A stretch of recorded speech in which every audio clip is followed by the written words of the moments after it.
একদিন শুক্রবার নে তো মানুষ মেরিটেরি করলে না করলে মানুষ বেগুন বেড়ান মুড়ি ধরে মুড়ার কে করলে না তো বেড়িয়ে বলা নাই তো বেড়িয়ে বেগুন ফুরা গার ফুরা দিয়ে ফেলাই দিব না এর ফুরা গার তালাম মাঝে বেগুন বই দেখে না কিন্তু টানি টানি বেড়িয়ে ধরে দাঁড়ে সুন্দর লাগে তারে মেরিটেরি জুলুঙ্গের সব হাত দিব গিলতে আমার তেড়া এরকম হয়ে গিয়ে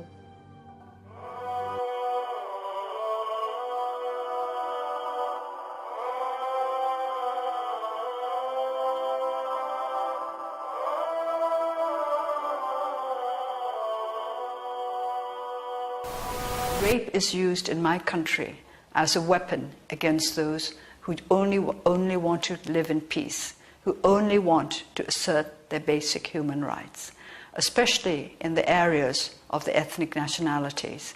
Rape is rife. It is used as a weapon.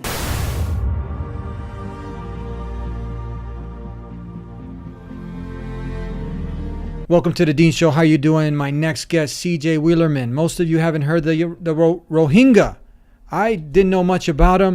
I mean, some things just don't make the news. You know, you got the signs when some fanatic, some crazy evil person goes and blows up something, and next thing you know, the whole world, if the person have a certain passport, looks a certain way, has a certain color, it seems like that gets more news. Why is that? The whole world comes together. Stand for Paris, stand for this, stand for that. And we should stand together as humanity against the evil that's perpetrated by some evil fanatics. But we got to keep it fair and balanced, people. What about the Rohingya? United Nations and all of the the human rights organizations have labeled this, what's going on to these people. This is a modern day genocide. Women, where are all the feminists? Everyone, if you didn't know, you're not going to have no excuse after the show. They're being raped and little kids and are being drowned and and innocent people are being tortured, and it's madness. It's hell on earth. So you can continue to stay ignorant, but after this, you're not going to have an excuse. We can do our small part to create awareness, and I'm going to be helping to create this awareness with my next guest, C.J. Wheelerman, on the Dean Show, investigative journalist, columnist, and someone who's made also a turn for the better, someone who also used to be full of hate, called himself somewhat of a bigoted, hate racist, but he made a change for the better. There's hope for everybody, and this is what touched my heart, to have someone like him speaking up on behalf of this persecuted people. So this is an exciting episode. Don't go anywhere. Dean Show, Dean Show, time for the Dean Show, Dean Show. People, are you ready for the Dean Show? Dean Show, time for the Dean Show. Welcome back to the Dean Show. I got C.J. Wheelerman. How are you, my friend? Good, man. I'm doing very well. Thanks for having me on. Thank you for finding the time to be with us. You're a columnist for the Middle East Eye, investigative journalist. The United Nations, the major human rights organizations, have said that this is the most persecuted minority group in the world. But the question is, where is the world? It seems like the international community, when most of us, myself also, and I'm guilty of it, you got to kind of like go on your own investigating, people like yourself who are brave enough to talk about this. But why is it that the global world is a community? Other tragic events happen and people are out there, and it's sad anytime something like this happens where an innocent group of people or a person is harmed and the whole world comes together and pray for Paris, pray for this group. But what about the Rohingya? Yeah, to put it crudely or bluntly, brown lives don't matter and Muslim lives don't seem to matter either to the Western-led international community. We've seen this time and time again from Bosnia, for instance. Western intelligence agencies had about 6 weeks warning on what was going to happen in Srebrenica. We had 8,000 Muslims killed. It wasn't until years later that Clinton decided to intervene there. We've seen it in Syria. Obama, when he drew a red line in the sand, another 500,000 Syrians have been killed since. So when Muslim lives are on the line, even though a lot of these, most members of the international community have signed on to the UN principle of right to protect, which means if a sovereign state is unwilling or unable or is the threat or the number one security risk to humans within their, or citizens within their state, well, the international community has an obligation to intervene and to protect those lives. But seemingly, when it's Brown or Western lives, and whether that's Rwanda or elsewhere, the Western community just sits on the international community just sits on its hand.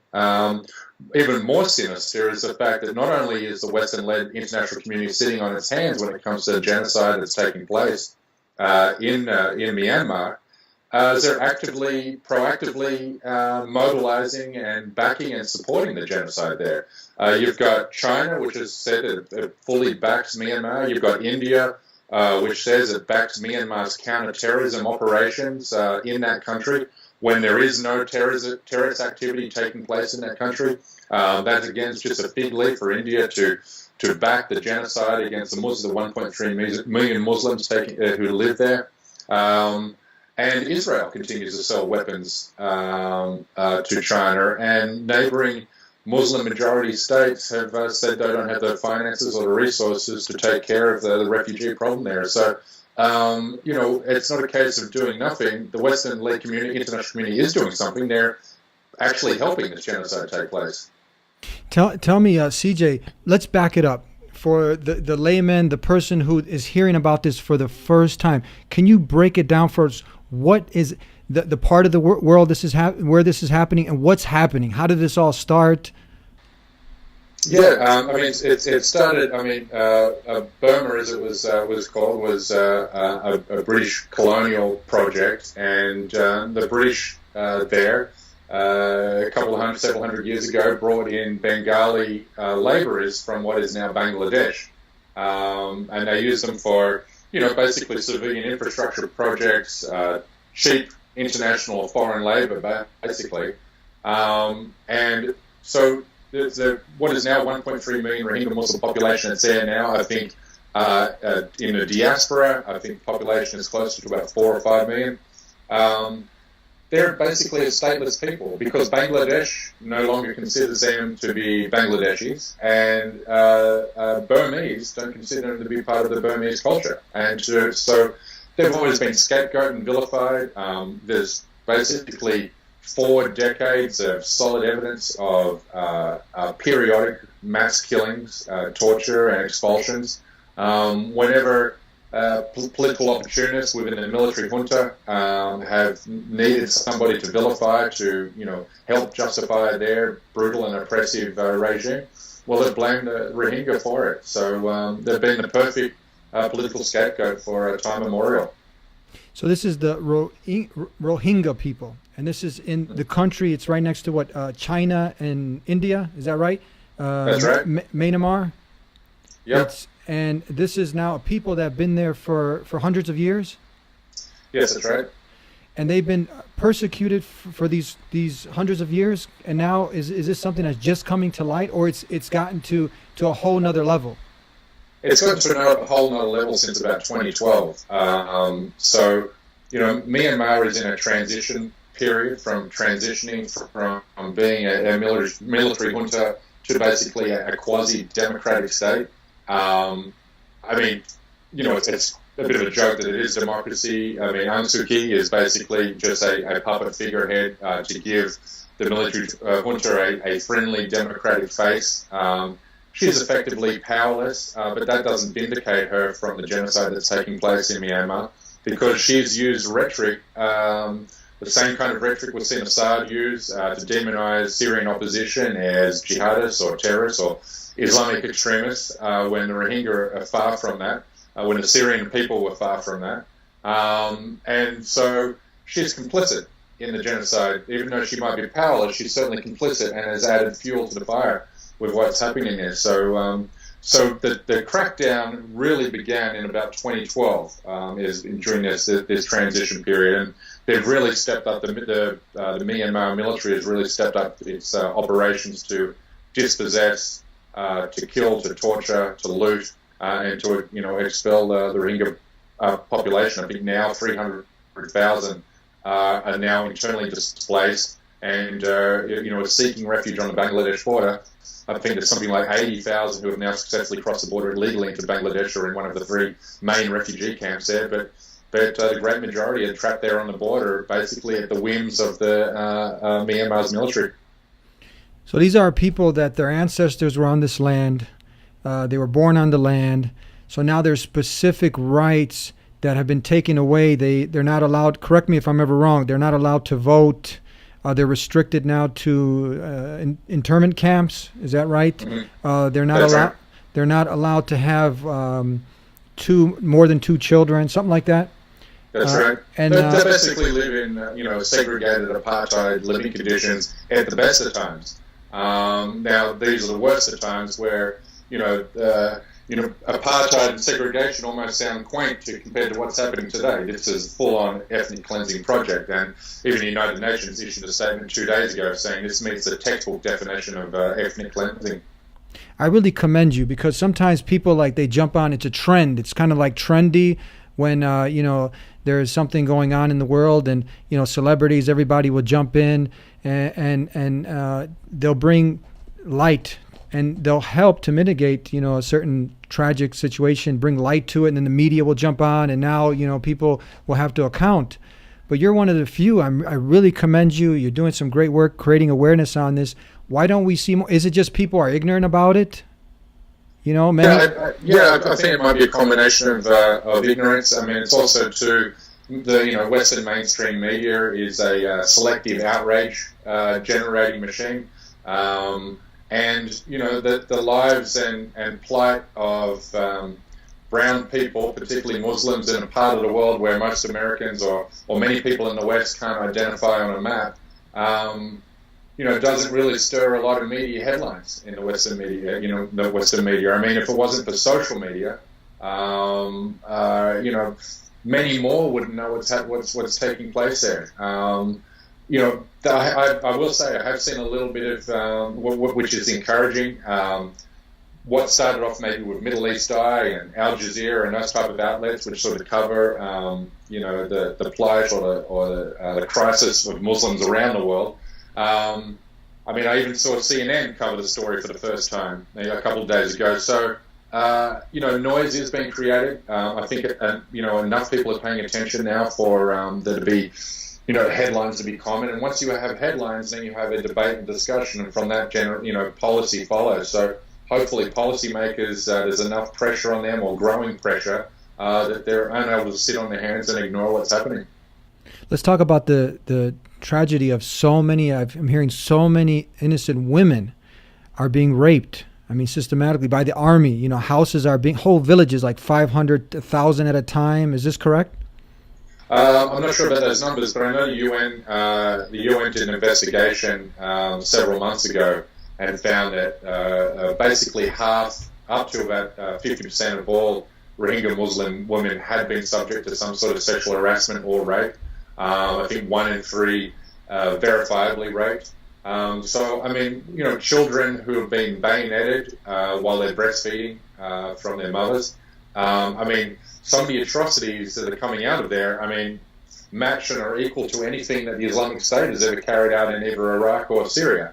But because it's Buddhist extremists who are carrying out these acts of terrorism, if this was some sort of Islamic, like Boko Haram or the Islamic State or Al-Qaeda operating and carrying out this genocide in Myanmar, and Myanmar was a Muslim majority country, and the Buddhists were being persecuted, you're pretty sure these atrocities would be, not only getting more media attention, but we'd probably have US drones flying over Myanmar now. We'd have special operations forces being dropped into the country, hunting down their leaders. Talk about there's an extremist monk, and we don't obviously blame the Buddhism for these extremists, but do we see, as Muslims, Muslims have become nowadays professional condemners. We're always, things that have nothing to do with Islam or the Muslims in America, some fringe element, they go and do something, evil, and everyone is expected to condemn. We don't expect, the whole Buddhist world to come out and condemn this, but do you see do you see some prominent, like the Dalai Lama and others, coming out, and what's their stance on this? Yeah, I mean, the Dalai Lama issued a statement several days ago saying that Buddha would be horrified with the actions of the Myanmar military and horrified by the rhetoric used by Waratu, is the Buddhist extremist monk who heads the 969 movement in that country, which is basically, he's self-described himself as Burma's Bin Laden. So, I mean, he takes his cues and his inspiration from genocidal mass murderers. So, again, I mean, we do see the double standard here, hypocrisy when it comes to, Muslims versus non-Muslims, Muslim extremists versus non-Muslim extremists. Nobody is coming out and asking the entire Buddhist community to condemn the rhetoric and the actions of either him or his followers or militias who take their inspiration from him in that country. But when an extremist, deranged Muslim who's adopted the perverted ideology of ISIS carries out an extremist attack somewhere on the streets of a Western European city, suddenly we expect 1.6 billion Muslims to condemn his actions. But when a Christian does similar or a Buddhist does similar, that expectation or obligation, forced obligation, isn't there. We see the power. You strike a great example, and I'm from my parents. I came over about 40 years ago from the former Yugoslavia, Bosnia, the war that happened there, and the struggle that was going on there. Against also something that many people are ignorant to, was one of the greatest genocides, if not the greatest genocide after World War II. And you have Slobodan Milosevic, the war criminal, who was using this hate speech and pumping up people, and then we see the evil effects of that. And we see the same thing what's happening here. You see these people in prominent positions pumping up the people, and the people like sheep following along, and then dehumanizing. We see what happens, and you can kind of contrast that. Don't we have a similar thing going on here with some politicians? Yeah. Do I see a similar thing happening there in Myanmar? In Myanmar, or even just in the world in general, what happens, the dangerous thing when you start dehumanizing people. So they're less human, sure. And then it's just like, okay, so their blood is not as valuable as the next man's blood. Yeah, I mean, you're seeing that everywhere. You've seen that. 9/11 became a pivotal moment in the way the West was portrayed. The Arab world or Islam. I mean, Hollywood is always. Hollywood portrayals of Muslims and Arabs has always been negative. Muslims or Arabs in movies are always portrayed as suicide bombers or ruthless oil sheiks. Or some sort of a slave rapist. But we've seen. I mean, all genocides start with words. The genocide that took place in Bosnia started with. Several years of demonizing Muslims as the other and as a threat to Serbian values and Serbian culture and Serbian way of life. And, that's what's happening everywhere in the West. I mean, and that's what's happening in Myanmar. These Buddhist extremists portray Rohingya Muslims as a threat to Myanmar civilization, as a threat to their values. And when you do that, you portray Islam, for example, as a threat to your values, what you're saying is, Muslims are an object to be securitized. We need to securitize these people because they're a danger. That's how security policies. It's from that logic that security policies are formulated and implemented. And so, that means increased surveillance. That means profiling. That means entrapment. That means the whole community is being responsible, a collective responsibility, which is a war crime. So, we're seeing that in Myanmar, we're seeing that elsewhere. I mean, it's dangerous times. And I wrote a piece for Middle East Eye in my column shortly after Trump was elected. And the piece was basically what happens in the United States given the 16 years of demonization and otherization and dehumanization of Muslims in the United States, and you have somebody who's been rewarded with that type of rhetoric, now the present, what happens the day after the next catastrophic terrorist attack takes place in the United States and it's carried out by a Muslim? I mean, you've already set the foundations for either civilian internment camps or worse. CJ, tell me what inspired you and motivated you to speak up for this persecuted people? Yeah, I mean, I've since. I mean, your viewers might or not notice, but my history. But I lived in Indonesia for 10 years. Which is the world's most populous Muslim country. In 2005, I witnessed an Al Qaeda-led or Al Qaeda-inspired terrorist attack on Jimbaran Beach in Bali, and which killed about 16 people. So I've been, enthralled in studying terrorism, and I'm pursuing my master's in terrorism and counterterrorism at the moment. It's something that I've studied amateurly before I moved into academic field with it. But when I initially started trying to understand the mindset of why people would blow themselves up and take civilians with them, I blamed religion, and I actually became, in blaming religion and blaming Islam for those terrorist attacks, I myself became an anti-Muslim bigot. Thankfully, several years after that, I realized I'd been wrong. The deeper I started to study Islam, the deeper I started to study terrorism, realized that thesis was crudely wrong and evidently wrong. And since I've been trying to bring the world's attention to what really does motivate and inspire these terrorist attacks, and it's it's injustices, it's humiliation. For instance, you now have the Salvation Army, Myanmar Salvation Army, or the Arakan, there in Myanmar, Asra, as they're known. I mean, they're a small militia group who have been accused of carrying out terrorist attacks there in Myanmar in response or in self-defense of the Rohingya, but they haven't carried out a single terrorist attack. They're there purely to self-defend the Rohingya Muslim. But, we in the West, once they kill maybe a couple of Burmese military officials, you'll see narratives in the West saying they've been radicalized by jihadist ideology. Islam has radicalized these people, when really they've just been on the receiving end of violence themselves, and they're defending their communities.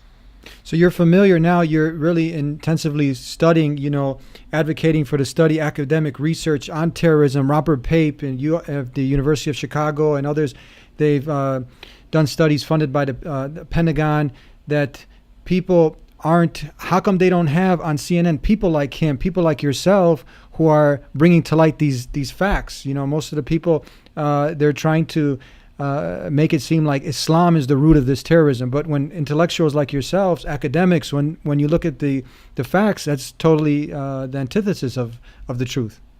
Yeah, it's tragic. I mean, if you watch Fox News or CNN in the aftermath of any terrorist attack which has been inspired or carried out by ISIS, and you'll have the usual party or Congo line of Islamophobes, shameless opportunists like Majid Nawaz, who'll posit that it's not blowback from Western foreign policy, it's not a perverted ideology, it's not social structures and social injustices that are at the root of this. Instead, we talk about radicalization and we talk about radical Islam. And the minute you speak about radicalization itself, that word was, purposely injected into public discourse by the Bush administration, because the Bush administration was in no mood to talk about the root causes or the reasons why Al Qaeda and Bin Laden carried out the 9/11 attacks. They did not want to have a discussion about why our military bases were in the Holy Land. They didn't want to have a discussion about how we, handle the Palestinian-Israeli conflict in an uneven manner. They didn't want to talk about why we, arm and support some of the most despotic, oppressive regimes in the Middle East and elsewhere. Instead, they wanted to shift blame away from anything that might make them culpable and shift it entirely to, another people's culture. What can the average person do? They tune in and they're hearing this, the heart gravitates towards wanting to do something good for their fellow man, and they see like, okay, this could be my family tomorrow. How can I help out? What can I do now? They're listening. What I'm powerless. Like, give me some advice. What can I do to make a difference, a positive difference?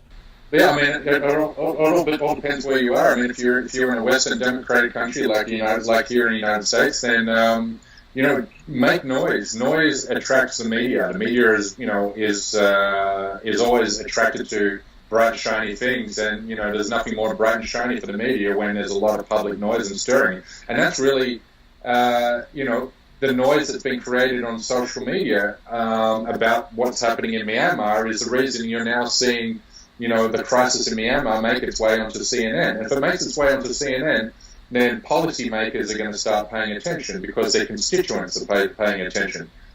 So, I mean, even grassroots things, sign petitions, online petitions, call and email your congressman or your senator. Let them know that, it's intolerable that the United States is sitting on their hands doing nothing while, a whole people are being exterminated. I mean, these things do create action. But if we just, maintain our silent outrage, then, no action will follow from that.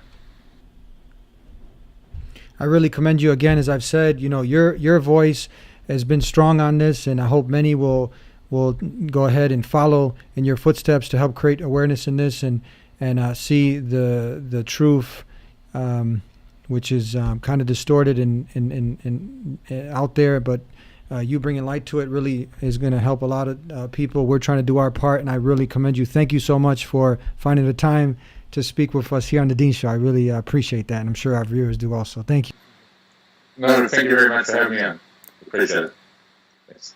And there you have it. Thank you for tuning in, doing our small part to create some awareness. Now, if everybody does their small part, send a tweet, a share, do something to get this information out, and that's how we can make a change. We can make a difference. Instead of tweeting something that is of no benefit, this actually has some benefit. To make, as our guest C.J. Wheelerman was saying, make some noise. Make some noise so people can hear the voice of the persecuted who are out there suffering, mass murder, they're being tortured, women raped. You can close your eyes, but you heard this. So you heard it. Now you can go ahead and do your small part. Bring the humanness out. And this is what really amazes me about people like C.J. Wheelerman, who were on one side, on the hate train, and their hearts are becoming alive. And now you see people like this who were once propagating on the hate machine, anti-Muslim, anti-Islam, and now he's speaking on behalf of this persecuted minority. I commend you, CJ. Make sure we hook up when you're in Chicago. I really admire you taking a stand for this persecuted minority and letting your voice be loud and clear on this and making a shift, a change for the difference, speaking the truth on these matters. Very important. You've brought some great things to light. And thank you, everybody, for tuning in. Now do your part. Share. Sharing is caring. Get the information out. Thank you very much. We'll see you next time here on The Dean Show. Subscribe if you haven't already. Until then, thank you. Peace be with you. Assalamu alaikum.